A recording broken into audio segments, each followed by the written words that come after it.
My name is Vladimir Pikman, and I'm director or coordinator of Jewish studies. So it's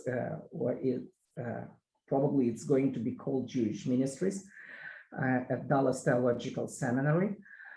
Also, I'm overseeing the new degree program that is called MA in Jewish Studies, offered by Dallas Theological Seminary in partnership with Messianic Jewish Theological Academy that I'm leading here in Berlin, Germany. So I know that you have your programs you're involved with, some of you already in doctoral programs or have your doctorate. Regardless, if you know somebody who would like to get the best education, MA in Jewish Studies from Dallas Theological Seminary in partnership with Messianic Jewish Theological Academy in Berlin and Israel College of the Bible in Israel, just send them to the application at Dallas Theological Seminary. If they have any questions, they can always get in touch with me as well. So the subject for today is called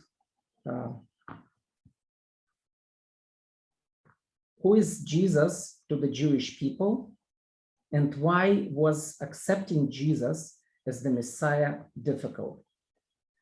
I remind you that our brown bag, or it's what we have right now, it's a discussion, and it should be done in eat and talk or just in discussion format. So I'm not going to lecture you most of the time, but I'm going to interact with you. It's going to be easier today because as I noticed in summer, we have less participation than in other 2 semesters.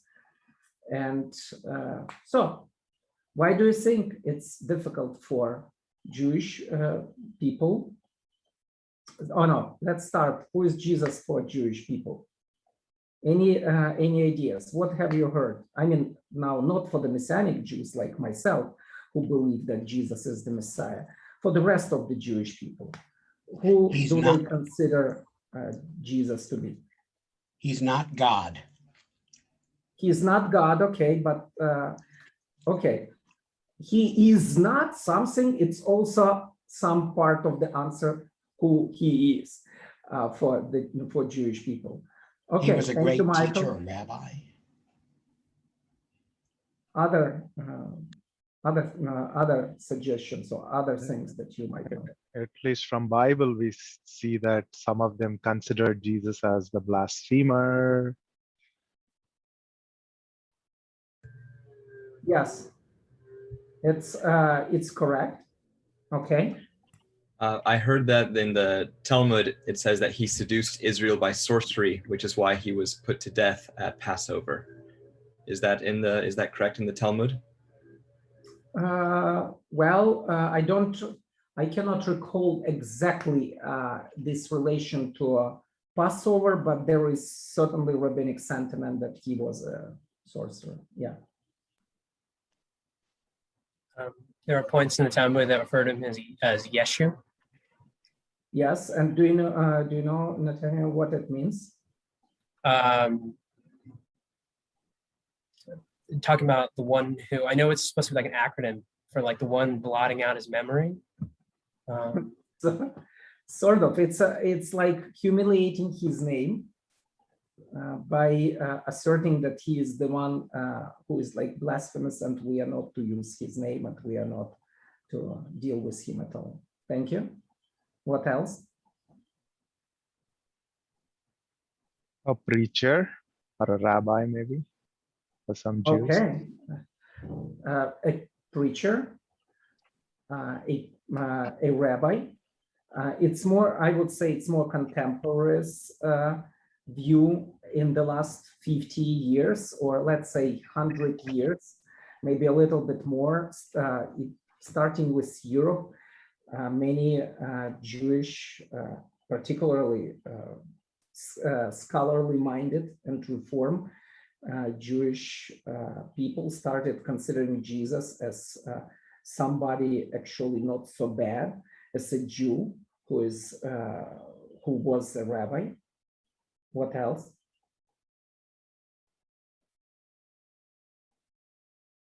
By the way, the connection with with him being killed at Passover and sorcerer, it's more from the New Testament even than from the Talmud. Because in the New Testament, so he was killed before the Passover, according to the New Testament, because he was considered dangerous. What else?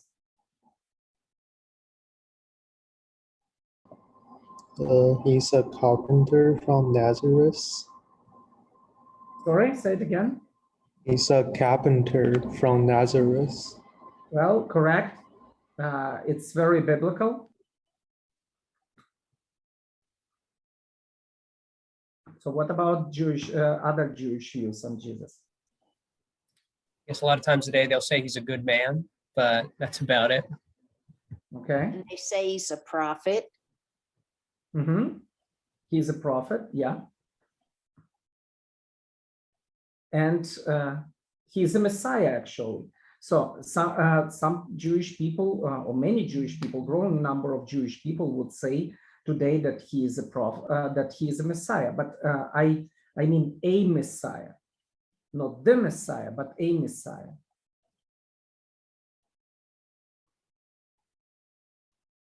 What's the difference, though, Dr. Pikman? What's the difference? Wasn't Messiah the one according to the Old Testament books?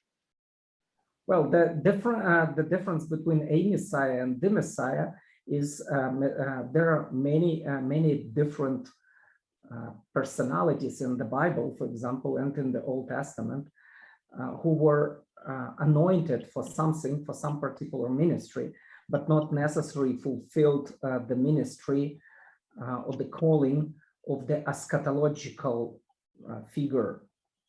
The Messiah in Jewish mindset is somebody who comes at the end time to redeem Israel, to restore Israel to the glory God wants Israel to have. Yeah, thank you. Makes sense. Even judges are considered deliverers, kind of thing. So yeah. Yeah, and besides, at the time of Yeshua, Jesus, there were a number of different messiahs. We would call them false messiahs, but they could be considered as a messiahs. And in some streams of contemporary Judaism, there is a view that in each generation there can be a Messiah, or the Messiah for the generation, but there is only one Messiah who will restore Israel at the end.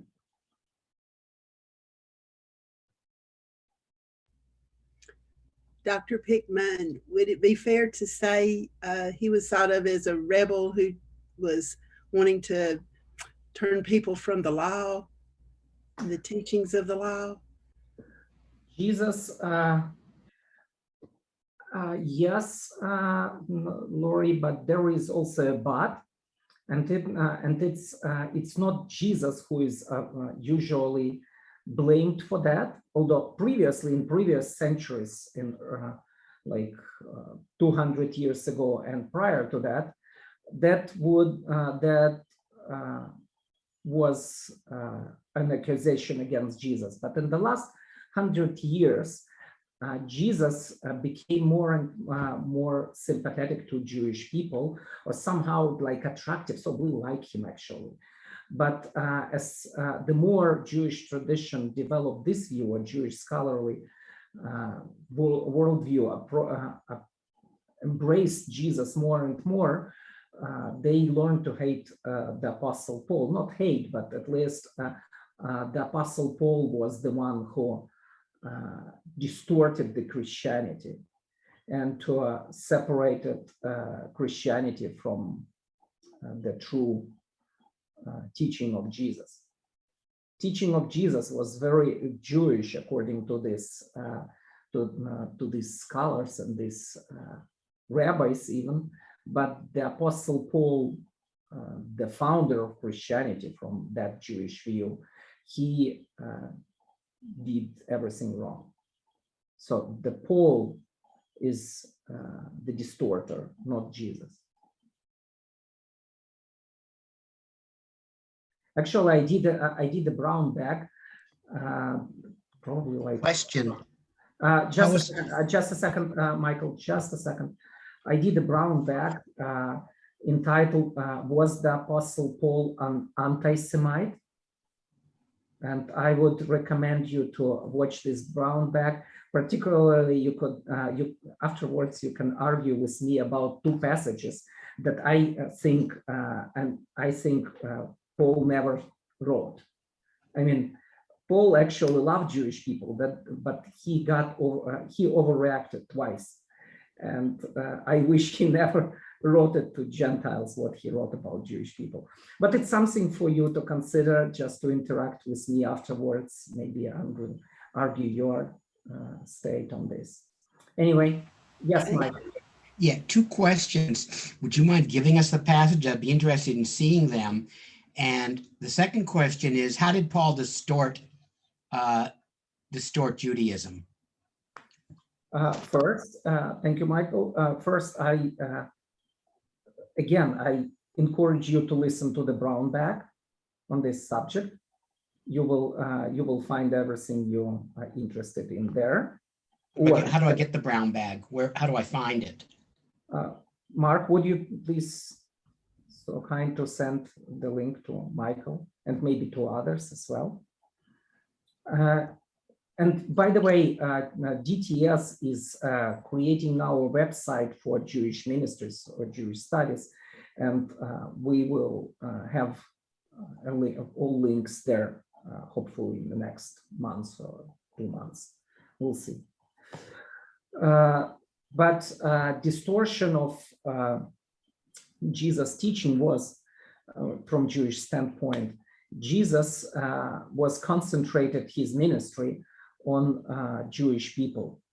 Jesus was the Redeemer and Restorer and the Messiah of Israel for the Jewish people, at least in the minds of those. From the standpoint of those Jewish people, considering Jesus good, even without believing in him.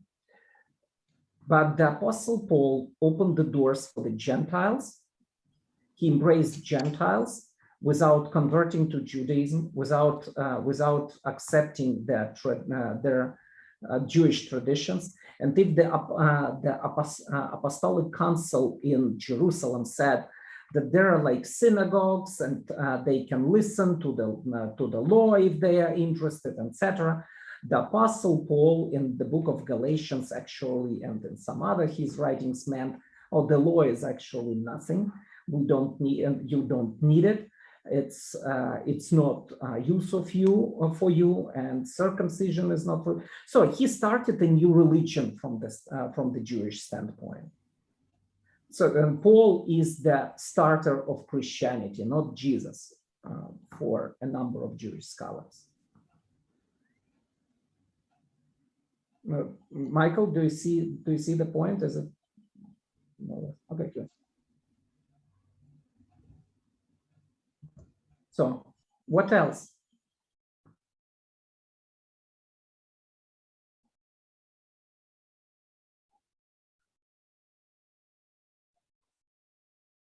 Okay.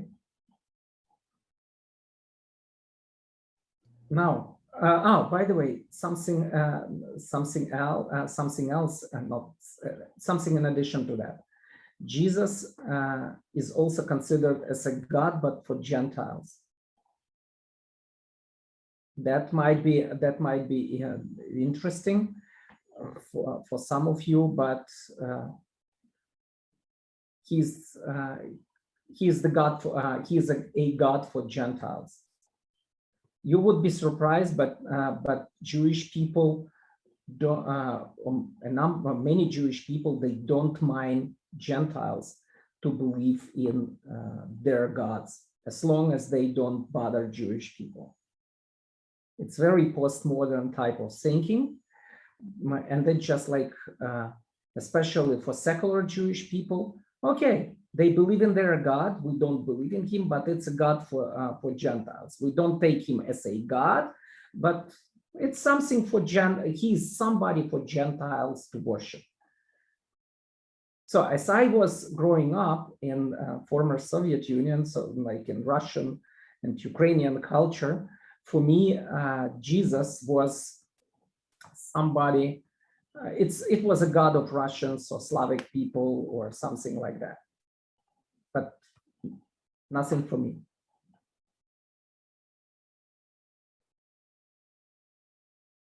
Anything else? Any questions? Any comments? My brain has to catch up with all these different thoughts. So thank you.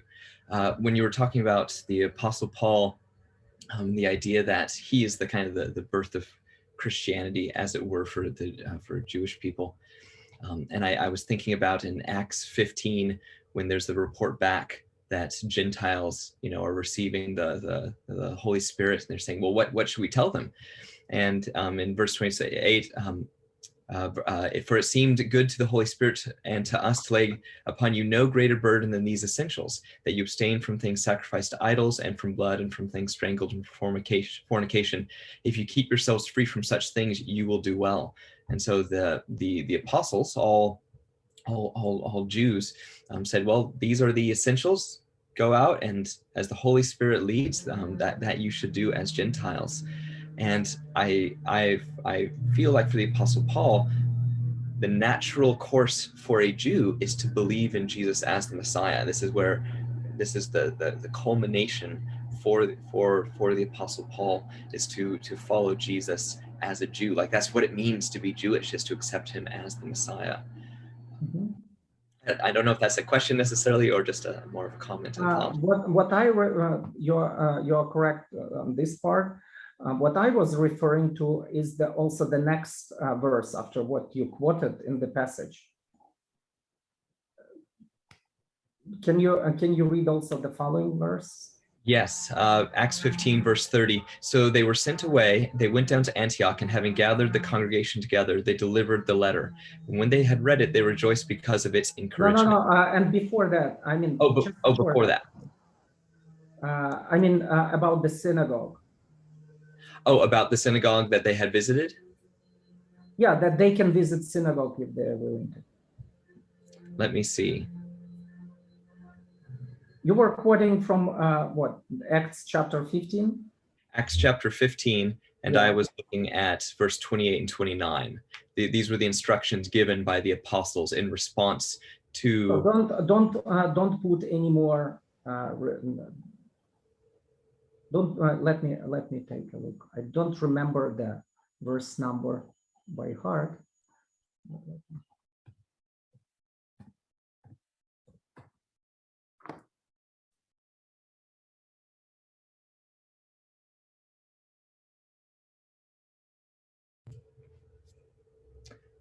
Mm-hmm. Verse 21 does refer to the synagogues for Moses from ancient generations in every city who has preached him, since he read in the synagogue on every Sabbath. Mm-hmm. That's verse 21. You see, yeah, exactly. That's what I mean. So the passage before, so similar meaning before what you said. You see, verse 20, but that we write to them that they abstain from things contaminated by idols, and from fornication, and from what is strangled, and from blood. For Moses from ancient generation has in every city those who preach him, since he is read in the synagogues every Shabbat.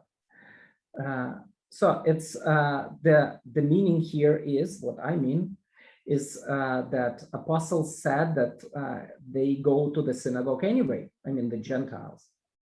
So there was a very clear connection between Gentiles and synagogue. Without having that as a new burden, there was a connection or link between the synagogue and Jewish and Gentiles, Gentile Christians.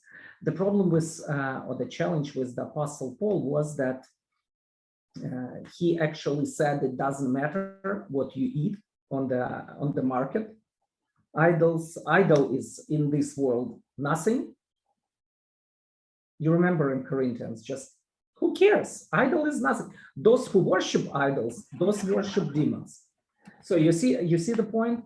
Paul was just very easy, sounded pretty easy on the restrictions that the apostles in Acts 15 placed on the Gentiles. So and it was not just the only thing that Paul did.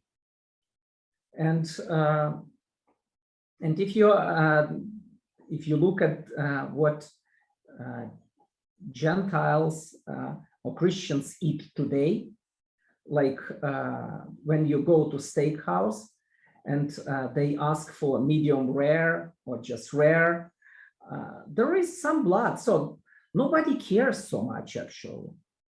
Among Christians, and usually they relate that not to Jesus, first of all, and not to the book of Acts, but to what the Apostle Paul wrote. So that's why, from the observation of the Jewish people, the Apostle Paul was the one who started new religion.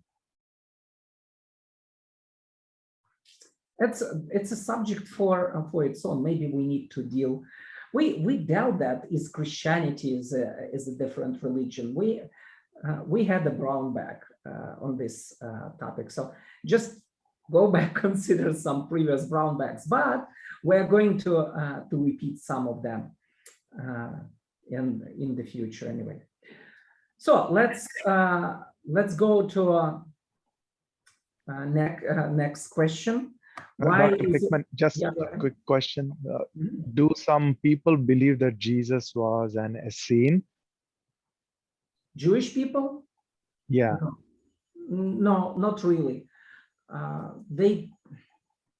No. And Jewish people generally don't speak too much about Essenes, unless they're in scholarship. Okay. But thanks for asking. Good question. Professor Pikman. Yep.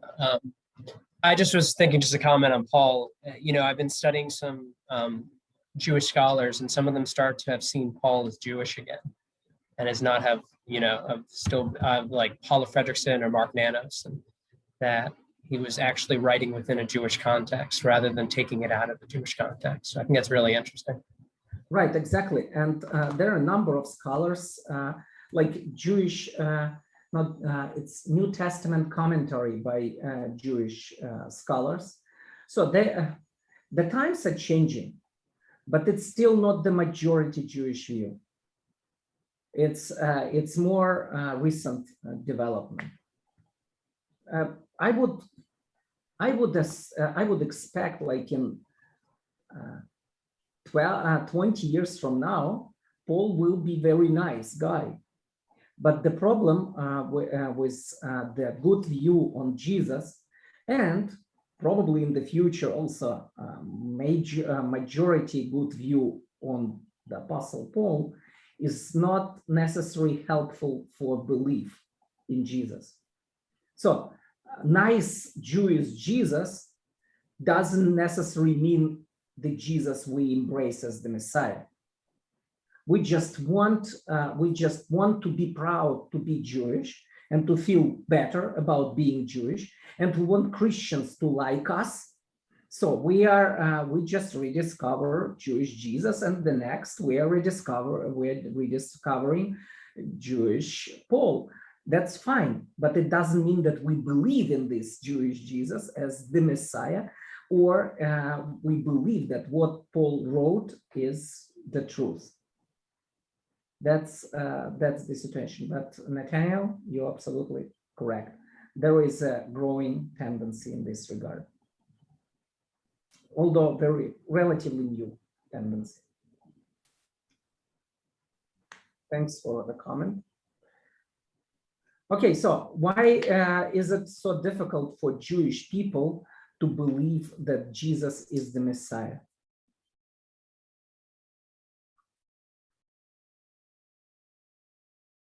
The main assumption, the main assumption of the Jewish people simply put, is Jewish people can't believe in Jesus. Why? Because Jewish people can't believe in Jesus, period. It's sort of non-negotiable. There is no need to consider. It's just the way it goes for the majority of the Jewish people. Is the question raised, well, the rabbis rejected him, our teachers rejected him, so why didn't they accept him? Is that part of the thinking? Exactly. So yeah. So there is variety of big set of different reasons for this assumption. But let's talk about this. So what would you say? Why is it so difficult for Jewish people to believe that Jesus is the Messiah? I guess going off the idea of the rabbis, some of them will say, well, my rabbi told me he's not. And so that's kind of the end of the story right there. Absolutely. Well, it's a good reason. I would probably call this reason sociological reason. It's our identity as Jewish people. So the rabbis are those who are big influence on our identity. Correct. So what else? I'm not sure if that's what y'all just said, but I've always thought it was because the Jewish people are so proud of their heritage, and it goes back so far in the Jewish families that if they then accept Christ, they then become Christians. And that's I don't want to say offensive to them, but it means they have to give up the tradition and the way they've lived their whole lives, generation after generation after generation. It's a very proud culture. I mean, I'm not sure how you put it into terms. My husband was Jewish way back when I used to be married, and I can remember I had never been around people that were so proud of their background, their heritage. They came from Poland and Romania, and it had a huge impact on me for all the years that we were married. Cool. You are, I would say you are very much correct to some part, to the part that we don't want to choose, we don't want to change our identity. We don't want to convert to another people. But I would probably sort of disagree with the statement, but that Jewish people are very proud of that. I didn't know your husband and his people, but most of the Jewish people I have fellowship with, it's not so much pride. It's either understanding that it's our destiny, and we talk about that a lot, because we are segregated and we segregate ourselves, and because we are not able to forget about this, or not willing, as in some cases not willing to forget. But it's not, I would not call it necessary pride, not at the majority of the Jewish people, but we talk about that. We talk about that a lot. We feel safer with other Jewish people, and we joke a lot about Jewish people. So we are we can be very ethnocentric, but you also need to understand that there is a huge tendency among Jewish people to assimilate for centuries. We don't like this Jewish destiny. I mean, somehow subconsciously, and Jewish people were willing to assimilate. And in the United States, the assimilation is huge. We're going to deal and discuss with the Pew survey research, just recent, later. So we're going to have some brown bags to discuss the views of American Jewish people, but the assimilation is huge. And just keep in mind that more than half of Jewish people in the United States are interfaith married. It means they have Gentile spouses, and the tendency is growing. So if we would be so proud to be Jewish, we would not be willing to assimilate so much. In the United States, there are about 900,000 Jewish people who are members of evangelical churches. Can you imagine? Almost a million. And they don't want to, most of them, they don't want to identify themselves as Jewish. So I would call it assimilation. It's not just belief in Jesus, it's an assimilation. And proud people, they would not assimilate in other cultures so easily. Where I would say we have more stronger sense of being victims. We have victim mentality more than anything else. Maybe Yeah. Go ahead. so maybe Jewish people they cannot accept the fact their Messiah, the Savior, was crucified on the cross. This is a shame for them. So this is beyond their expectation for their Messiah, maybe a king or their Savior. Thank you, Helen. It's a good point.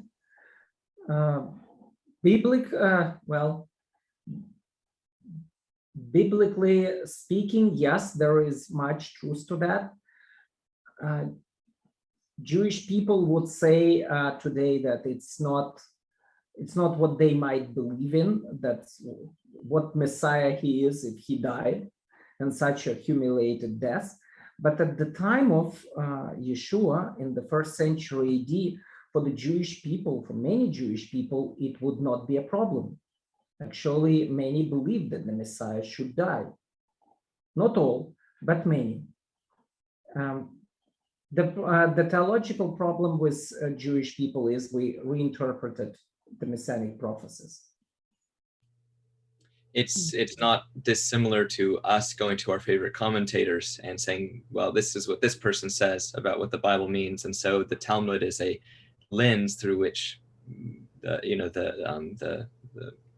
many Jewish people interpret how the Bible should be understood. Possibly, yeah. Thank you. I I'm looking. Mike was first, and then Nathaniel. Mike.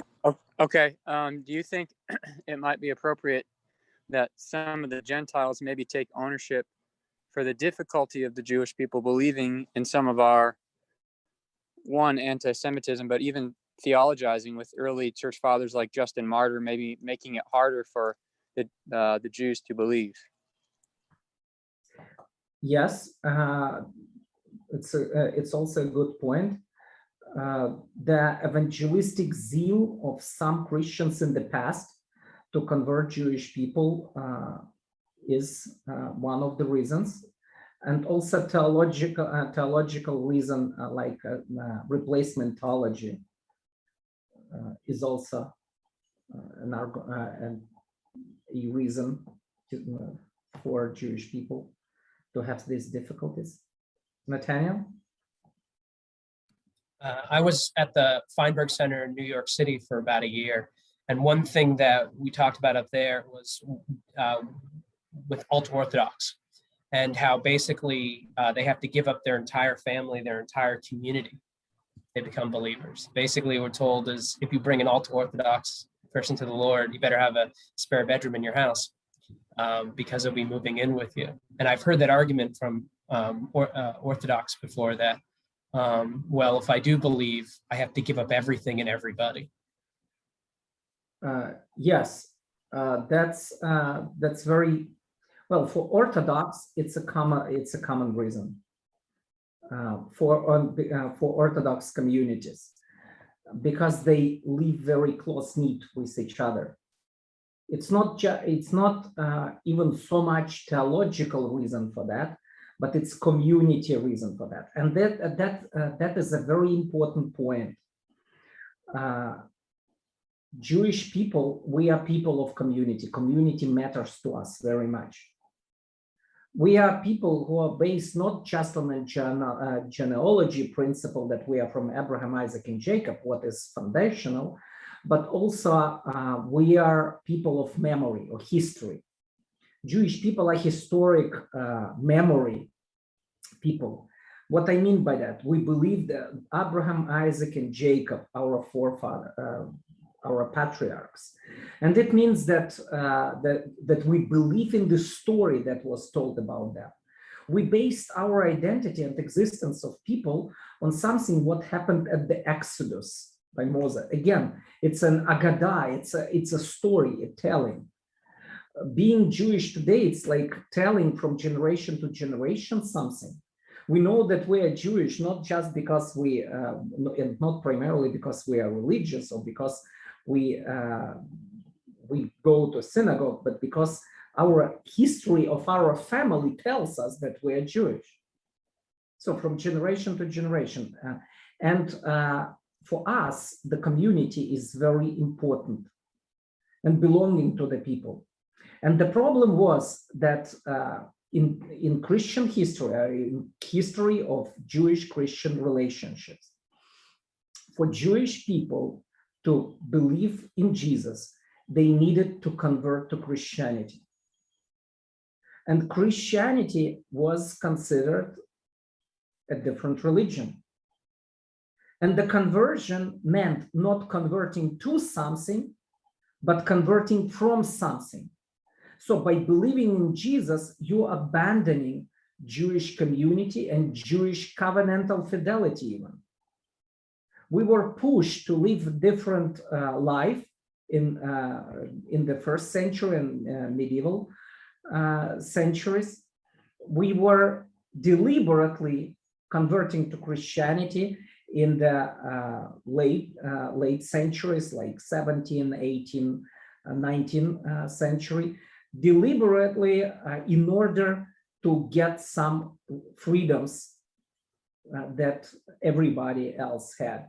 So for Jewish people, if you read Jewish history, and we have a class on that subject, if you look at the Jewish history, for Jewish people in history, believing in Jesus was a deliberate, conscious decision to abandon the Jewish people, to join a different religion and different people, because Jewish people are attached to the God of Israel and attached to Judaism, as it was delivered from generation to generation. So, with other words, Jewish no to Jesus was their yes to God, to the covenantal relationship with the God of Israel. And that's probably one of the most significant historic reason for Jewish people to have such difficulties to believe in Jesus.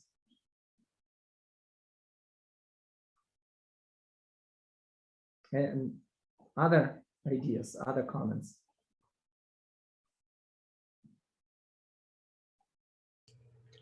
One thing I think that was mentioned briefly as I consider the history of Christianity is there's been immense evil done towards Jews in the name of Jesus. And so it's a outright betrayal to then trust in this person whom through the centuries has been the one claimed this is why we're doing this. This is why we're committing atrocities. Okay, yeah. What else? Thank you, Willem.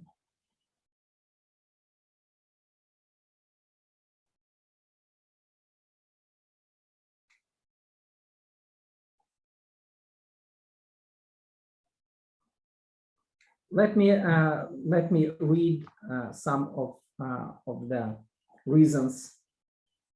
Yeah, I have just a on my list. thought came, Dr. Pikman. At least in the Bible, I see Pharisees, they were prejudiced, right, against Jesus. And then they thought that he was considering himself God, so accepting as a Messiah who doesn't follow the law was a problem.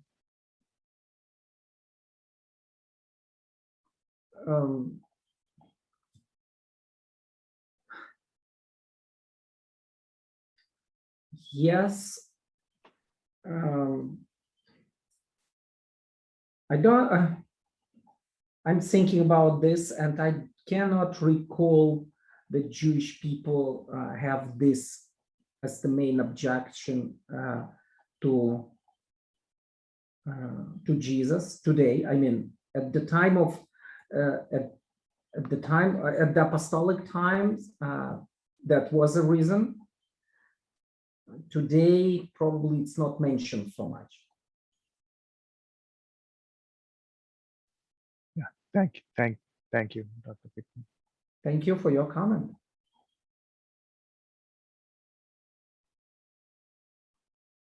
Okay, let me read something what I have on my list and briefly discuss with you. Some of that reasons have been already mentioned.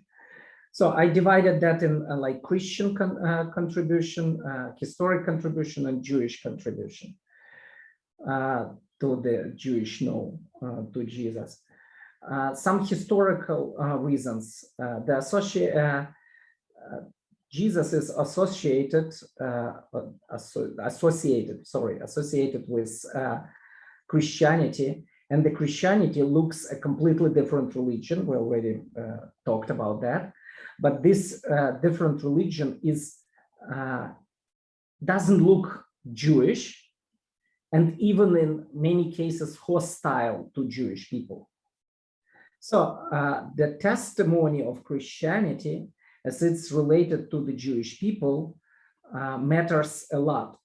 So the Christianity is not Jewish, Christianity is hostile to Jewish people, and Jesus is absolutely part of the Christianity. So Jesus is like Christian, Paul is Christian.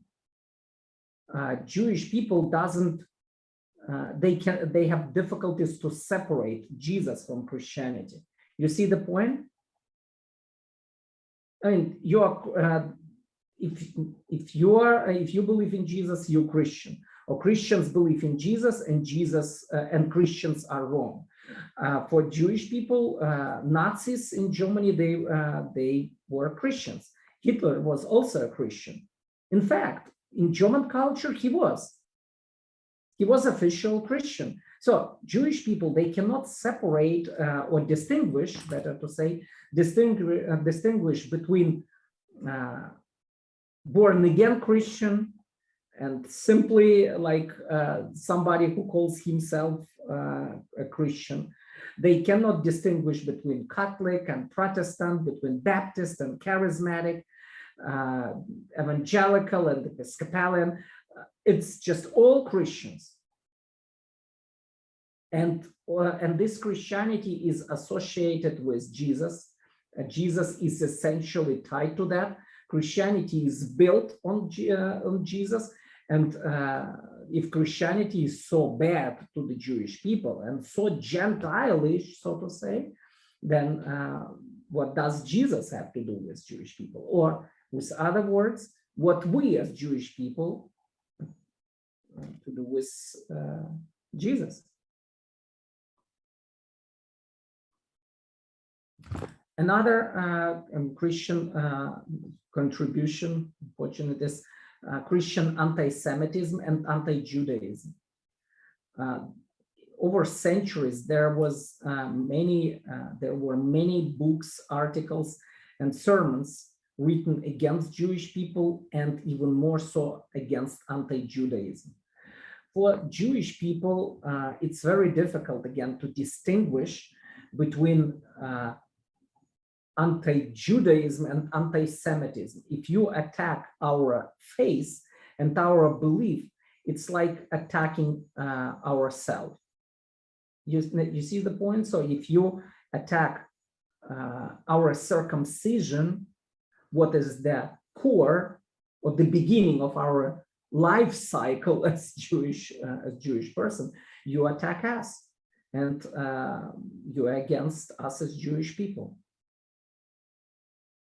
If you want us to eat pork as an evidence that we are believers in Jesus now, and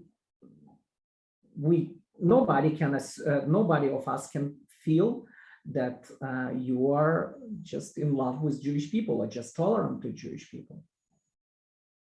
So attacks against against Judaism, they are related or tied to anti-Semitism as well. It's another subject, but attacking Israel today or just speaking against Israel, it's a new kind of anti-Semitism, or leads to a new kind of anti-Semitism as of today. Any comments, questions in this regard? Well, this may not be directly related. I mean, I was once part of a Messianic fellowship several years ago here in Bangkok. They were Hebrew roots. So, I mean, my ex-girlfriend got on me because I told her it's okay to eat pork. I think that's a little different. Yeah, it's a little bit different. Hebrew roots is not necessarily Jewish congregation. I mean, Messianic Jewish. I mean, we're talking about Jewish people, not about those who want to live Jewish lives, those Christians who want to live Jewish lifestyle. Yeah, they were mostly Gentiles in that fellowship. Mostly or exclusively. Usually it's the case. And I'm not here to criticize them, but it's not what we're talking about now.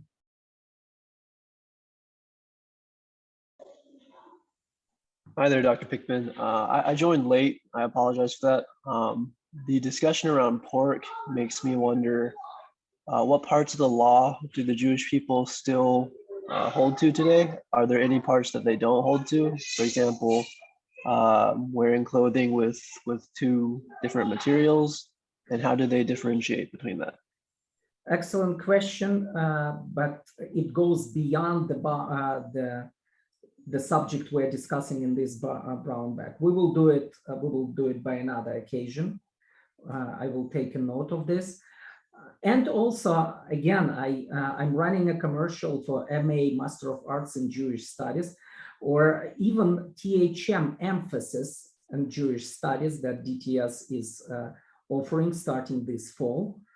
There are some classes, some electives that can be very relevant for what you just asked. Besides, there is a class offered called Ministry in Jewish Contexts. It's like all-in-one class.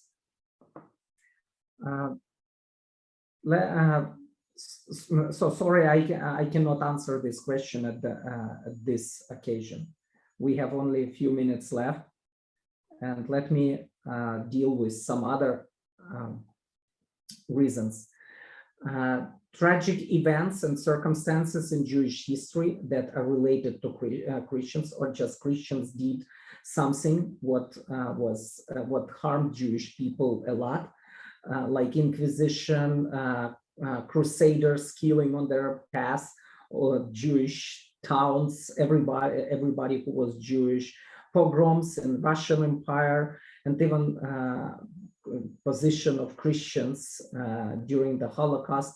It's something what makes Christianity and the fact Jesus not approachable, not easily approachable for Jewish people. Theologically speaking, replacement theology played a very significant role. So the church is the new Israel. I'm simplifying. the church is the New Testament Israel, or the Israel is the Old Testament church, but now we are the Israel. It's something what was as the backbone for many anti-Judaism and anti-Semitic sentiments, even by during the Reformation. But it also known to Jewish people that Christians took the Old Testament, that is actually the Hebrew Bible, and took it for themselves and to interpret that as their as written about them or related to them. Everything bad, all punishments are for the Jewish people. Everything good is for Christians. Unfortunately, Jewish people are aware of this theology and suffered a lot of its consequences. Modern Christian contribution to the difficulties for Jewish people to believe in Jesus is they are some Christians are supporting enemies of the state of Israel. Well, in United States, many Jewish people, they are not supportive of Israel. That's a story for itself. But those who are not supportive, so those Jewish people who are not supportive of Israel, they're very liberal and agnostic, mostly agnostic Jewish people. But for many Jewish people, Israel is something what relates to us a lot. It's like it's something what belongs to us. It's the last resort we can escape if there is a new Holocaust coming or whatever. And attacking Israel verbally or theologically, I mean, state of Israel, is not a good testimony to many in the Jewish community. A few more points. So a historic contribution that is not directly related to Christians. There is no peace for Jewish people. The troubles of Jewish people in the history, they got even worse after Jesus. So if Jesus would be the Messiah, Jewish people would live differently. We would be restored, we would be in peace, we would be in our land, no terror, nothing. So not anti-Semitism and no Holocaust, but the troubles of Jewish people never reduced after Jesus' birth, his death, and his resurrection. So why should we believe in him? He never brought us what we expected him to bring. Also, hostility of other nations to Jewish people make us skeptical about Jesus as the Messiah, because we believe in the prophets that all world will actually like Jewish people when God will intervene in the eschaton. Now, a few words about Jewish contribution to Jewish know.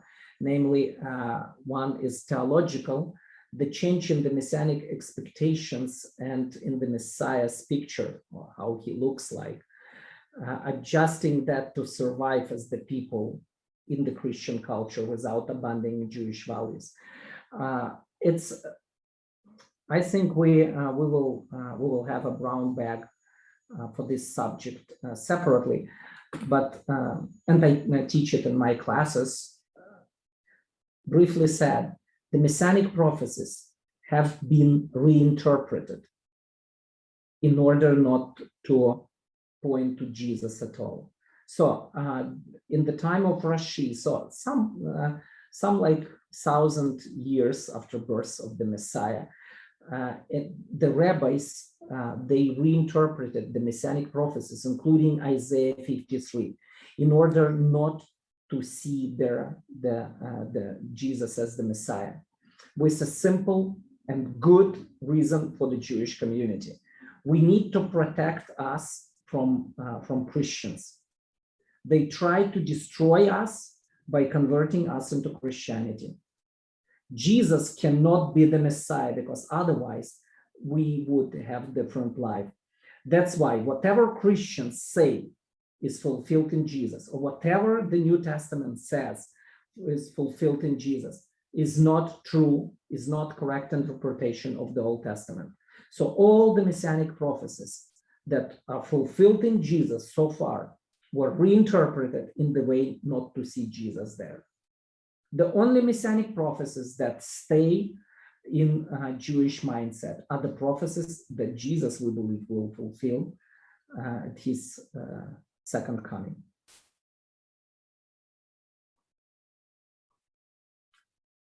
We already talked that Jewish no to Jesus became yes to God.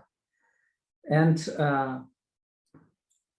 the last Jewish reason that I have on my list, we remember examples of those who converted Jewish, who converted to Christianity and abandoned or even abandoned Jewish people, or even became hostile to Jewish people.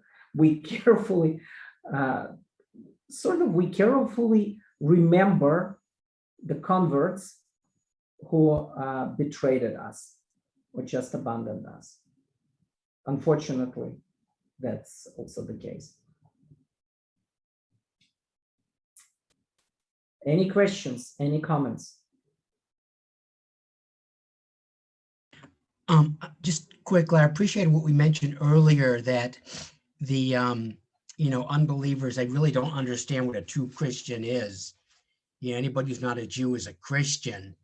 Like my father said, Hitler was born a Christian, and this is a long time ago. I was dating a Gentile girl, and my mother said, well, she was born a Christian. And it's just, I quit arguing with them, and I asked W.A. Criswell, he was a former pastor at First Baptist Dallas. I said, how do I get my mother to understand you're not born a Christian? He said to me, you can't, only the Holy Spirit can do that. So I'm just very careful, if they're really seeking, yes, but I'm not going to argue with them. Thank you, Michael. It's fun to have a couple of Jewish believers in our midst for the discussion. Well, unfortunately, we spend an hour, gladly we spend an hour, but unfortunately the hour is over now, and I need to let you go. Otherwise, I would sit and chat, but let's keep the time boundaries more or less. Thank you for participation. Thank you for being so active.